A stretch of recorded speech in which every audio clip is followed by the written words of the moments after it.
12 जून 2025 दोपहर के 1:38 हुए थे।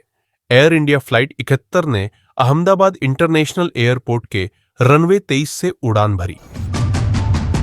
सब कुछ सामान्य लग रहा था, लेकिन शायद किस्मत को कुछ और ही मंजूर था। प्लेन अभी सिर्फ 625 फीट की ऊंचाई पर पहुंचा ही था, तभी एयर ट्रैफिक कंट्रोल को एक मेडे कॉल यानी इमरजेंसी डिस्ट्रेस सिग्नल मिला और फिर कुछ ही सेकंड्स में जहाज रडार से गायब हो गया। अगले ही पल शहर के बीचों बीच एक जोरदार धमाका हुआ। काले धुएं का एक घना गुब्बार आसमान में फैल गया।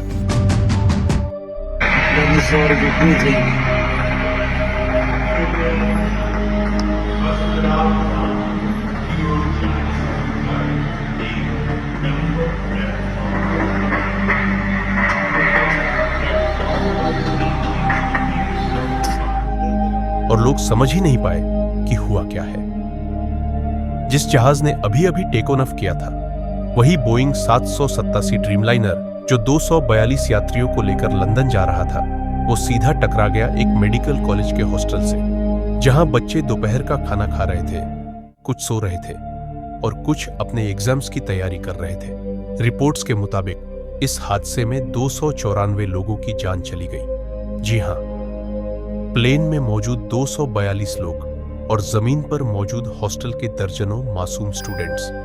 लेकिन तबाही यही नहीं रुकी, क्योंकि यह फ्लाइट लंदन जा रही थी, लगभग 6700 किलोमीटर की दूरी। इसलिए प्लेन का फ्यूल टैंक पूरी तरह भरा हुआ था, अंदाजन 80,000 लीटर जेट फ्यूल। जब प्लेन हॉस्टल से टकराया तो उस फ्यूल ने पूरी बिल्डिंग को आग के इन्फर्नो में बदल दिया।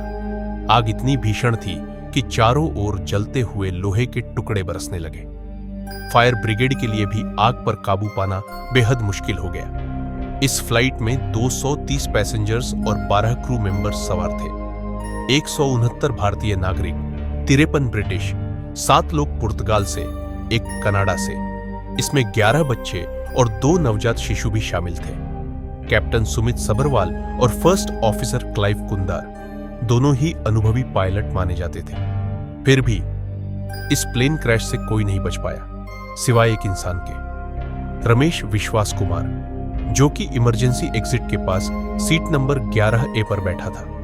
उसने मीडिया को बताया, एक जोरदार धमाका हुआ और फिर कुछ भी समझ में नहीं आया। चंद सेकंड्स में हर तरफ सिर्फ चीखें और लाशें थीं।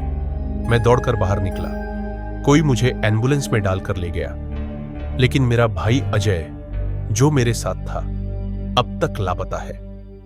रमेश जिंदा है, लेकिन अधूरा, और उसका दर्द एक पूरी कौम का दर्द बन चुका है।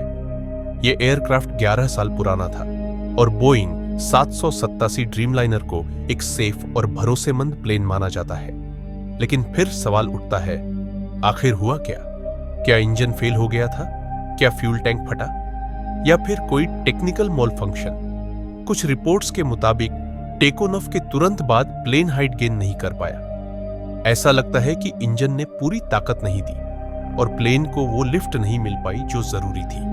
हालांकि बोइंग 787 के साथ पहले भी कुछ समस्याएं सामने आ चुकी हैं, जैसे बैटरी फॉल्ट्स, सॉफ्टवेयर बग्स और ऑटो पायलट ग्लिच।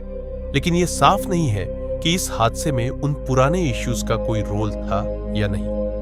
अब सबकी निगाहें टिकी हैं ब्लैक बॉक्स पर। यही ब्लैक बॉक्स हमें बताएगा, टेक्निकल फेलियर था या मानवीय गलती। फ्लैप्स की पोजीशन क्या थी, इंजन का स्टेटस क्या था और पायलट्स ने आखिरी पलों में क्या बातचीत की थी। फिलहाल मृतकों के परिवार डीएनए सैंपल जमा करा रहे हैं ताकि उनके अपनों की पहचान हो सके। लाशें इस कदर झुलस चुकी हैं कि उनकी पहचान मुमकिन नहीं रही और अब जो रह गई है वो है सिर्फ खामोशी, राख और सवालों का तूफान। अगर इस कहानी ने आपके दिल को छुआ हो तो इसे शेयर जरूर करें और ऐसे ही real, hard hitting, investigative video के लिए चैनल को सब्सक्राइब करें। मिलते हैं अगले वीडियो में।